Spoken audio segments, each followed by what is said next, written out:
Hi,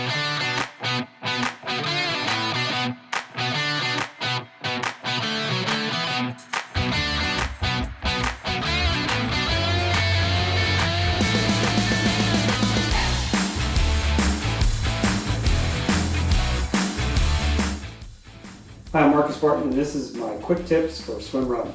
Today I'm going to show you how to rig a buoy. So this quick tip for swim run is not so quick. It's a little bit of a longer video because I wanted to make sure I showed you several different configurations of how you can mount your buoy so that you could find one that works for you. So a little bit of a longer video, but hopefully some useful content. So what you'll need to set up your buoy is you'll need a buoy, obviously. In this case, I have the Arc Keel Small. I also have a Keel and a Keel Plus, which I'll show you a couple of different configurations right now. I'm not even going to bother taking the label off of it yet, but I have the Keel Small. Most people will set up this buoy in one of three ways. First, they'll do a lasso mount. Some will do what they call a simple mount, and then of course there is the leg mount, and I'll show you all three. So in order to do that, you can notice, if you notice, there's not any type of way to attach the cord, and so you'll have to punch some holes or drill some holes into the buoy to attach the cord the way you like. In order to do that, you'll also need cord, and I've got a 3/16 inch cord, but you can also go to arcsports.com and get the Keel kit, which comes with both cord and some straw, which I'll talk about the straw here in a second. Either way it goes, make sure that when you cut your cord that you burn the ends, and I've talked about this in the video where I talk about creating a tether. So I'm not going to rehash that. You can go look at the tether video and see how you burn the ends to make sure that they don't fray like this, because it'll become a pom-pom, and the next thing you know, it'll completely continue to fray. Another thing that you'll need is some form of piping to protect the buoy, because the buoy is a very, very soft material, and so if you poke a hole through it and just put the cord through it, it'll rip. And so the cord will come out, your buoy will be ripped, especially if you go through this thinner portion of it. So wherever you decide to do it, you'll want to reinforce it somehow with some form of piping. Some folks use straws, some folks use PNC piping, PVC piping, but I use PEX, P-E-X, PEX piping from a hardware store. PEX piping is used as water pipes in most residential homes.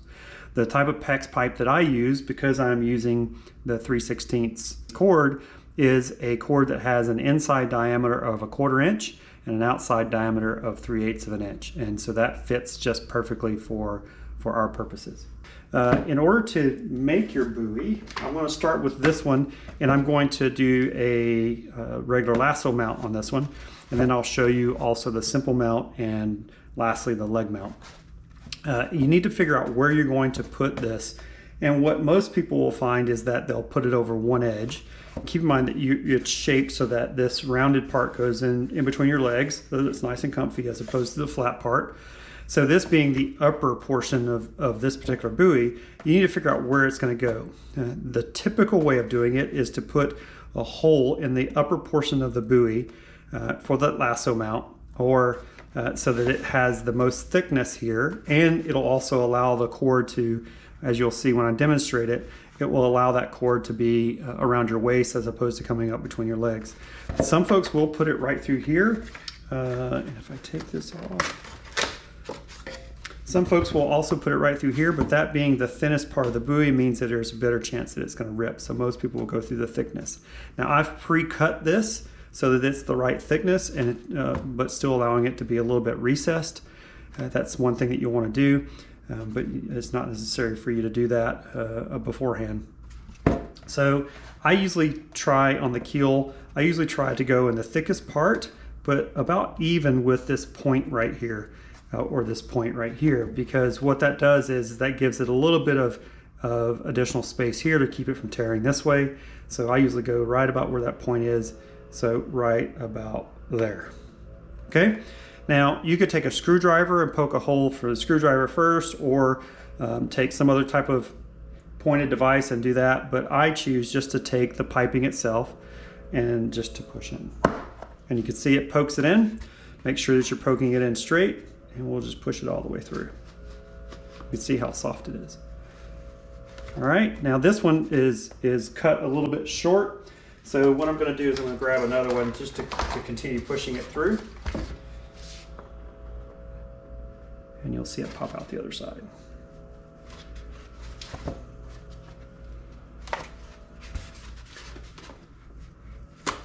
Like that. And you'll have a little ball that it takes with it, right? So now, once that I have it poked through, you'll see that that has the right size so that it can be a little bit recessed, but still give it the protection that it needs to keep it from tearing all the way through. Then you take your cord and you simply just feed your cord through your piping. Now, in this case, I'm going to be doing a lasso mount. So I'm just going to tie a knot on one side and to hold it on that side, I'm going to do a double knot. And then when you do that knot, make sure you pull it very tight so that that knot doesn't come loose. And what that knot's going to do is it's going to hold that in place. Now, I highly, highly, highly suggest that if you're going to use this particular configuration with that knot on one side, that you glue this in place so that when you tug on it, it doesn't come all the way through. So, but that gets it on that one side. So in order to create the lasso portion of this lasso tether system, you got to create a lasso knot. I've seen some other videos where they tell you just to come in and to tie a knot here like that, and you create that knot, and that works fine until this knot becomes too tight, and then it starts to bind, and when this becomes binding, you can't adjust that properly. So that's not a lasso. Instead, in order to create a lasso, you want it to be non-binding at this portion so it slides easily. So we're going to create that non-binding, technically it's called a lasso knot. So in order to do that, you need to create two, one here and one a little bit further up, or overhand knots. So we're just going to tie that overhand knot like that. Okay, so overhand knot, and this one at the end of the cord, we're going to go ahead and pull it tight because that is going to be the stopper portion of the knot. And then a little bit further up, we're going to create another overhand knot like that, okay? So this overhand knot is going to cinch down and create a loop. And in order to create that non-binding loop, we're going to take this portion, right? So again, overhand knot or Honda knot. I'm going to take this portion, scoot it back like that. And I'm going to take this knot and feed it into that little portion, like so. Okay? Now, once I've got that fed through, like that, I'm going to pull this knot tight. And what that's going to do is that's going to create the loop right here. Okay? So we're going to create that, and we're going to pull that Honda knot tight. Really tight. So that the stopper and the Honda knot that we just pulled tight cinches down into a knot. All right, so here's your non-binding loop. And in order to create your lasso, you just feed the tether back through that loop. And that creates your loop. Non-binding. So this can be adjusted however you need it to be adjusted. So let's take a look at how this particular system is used. So here we have our buoy already completed. This is the one that we just completed with the lasso knot. We have our non-binding loop. So we're going to feed that loop back through and create the actual lasso loop. That we're going to put around our waist. And then once we have it around our waist, what we're going to do is we're going to take the buoy. Keep in mind that the curved portion goes between the legs. So we're going to stick that right there, swim with it like so. Then when we're done with it, we can take it out, tuck it underneath, slide it around to the back, and then we can run. Okay? When we get ready to take it out, it's just a matter of just grabbing it, either sliding it back around to the front like where you can see it, and then taking it out. And after some practice, what you should be able to do is just take it out and put it into place. Okay? So the other thing is that if you'll notice, this one's a little bit loose. The good thing about this knot being where it is that you can quickly and easily, let's say if it's too loose and you want it to be tighter, you can quickly and easily do that just by pulling it out further and then tying another knot. Like so. step up where you guys can see it. So if I want it to be tighter, I just put that knot up a little bit further. And now you can see I have a tighter tether, or a tighter lasso. Then once you get it adjusted to where you want, then you can just trim it, burn it, and you're ready to go.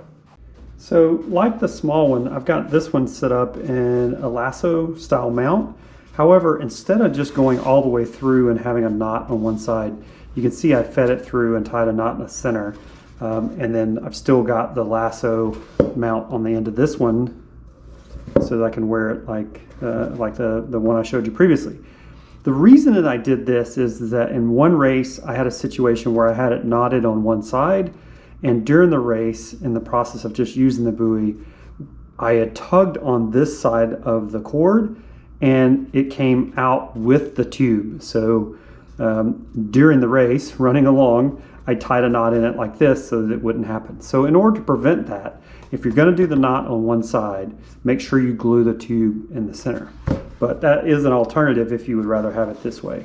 I kind of like this style because what it does is it feeds it right up the center of me, and it keeps the buoy centered as opposed to pulling it on one side. I'm not sure if you can really tell a difference in it, but it definitely, this is the style that I use the most. So this simple, what they call the simple system, is very, very similar. You can either feed it through the bigger portion, which I still choose to do because I think that's the safest, it's not going to rip. Some folks will choose to go through this piece, some folks will choose to go through the center. In a second I'll show you the arc pontoon. That one goes through the center, but the problem is that this is so thin that could potentially tear. So if you go through the center, you'll need to not only reinforce it with the piping, but you probably should also put some duct tape along here to keep it from punching through. Good. I've seen Coach Nicholas do it where he wraps it completely with duct tape and then punches his hole through the center. So that tends to work well, but I kind of like going through the thicker portion of the buoy as opposed to the thinner portion of the buoy. But once you do that, you can start off with it just feeding through like so, and then putting it around your waist, you can figure out how tight you want it to be, and then tie your knot. So whatever knot you want to use there, I just used a square knot just for demonstration purposes. But you can see that what it does is it just kind of feeds it right through the buoy, whether it's through this hole or through the center. And then when you get ready to tuck it, it's a very similar system to where you're going to tuck it like so and slide it around to the back. Same concept as the lasso. You can see that it's off to one side, but if you poke the hole in the center, it'll be right through the center. So that really is your choice where you put that hole, and that's the simple system. So here's the very first keel that I've ever purchased, and you can see it's pretty beat up because I've used it in lots of training and lots of racing. But since I've already shown you the lasso mount, I figured I would use this one to show you a leg mount for a couple different reasons. First of all, it's already got the holes that I used on a previous leg mount. When I first started using this, my preference again is to use a lasso mount, but for a leg mount, go ahead and stick in your tubes, and you can see I've already got these pre-cut for the width. Again, you want to have those cut so that they're recessed a little bit so that it doesn't cut your suit or scratch your leg. I've already got those recessed. And then I'm going to take my cord, and one thing that you could do is feed the cord all the way through and then come back out the other hole. This is what most people would commonly do, and then they would tie it in a knot so that you have a cord, and then you would do the same thing for this other set of holes. However, I think a more efficient way of doing it is to feed it through, but keep going with it and just crisscross it so that you only have one continuous cord.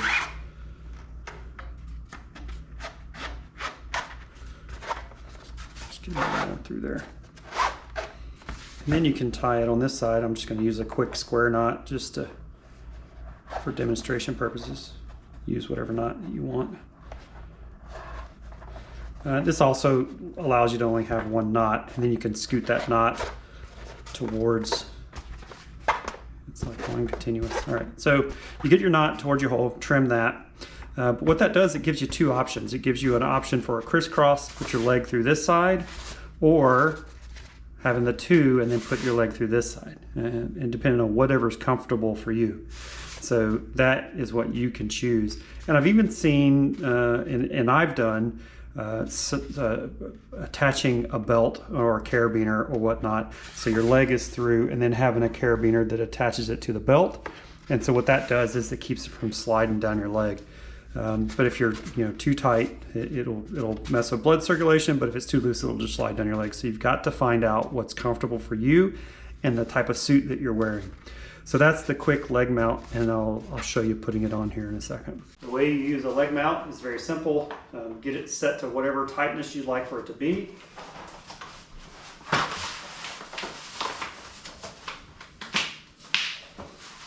And then you mount it on your leg, so that when you're running along with it on your leg like this, and then whenever you get ready to use it, you just spin it around, swim with it, and then once you're done, you get out and you spin it back around.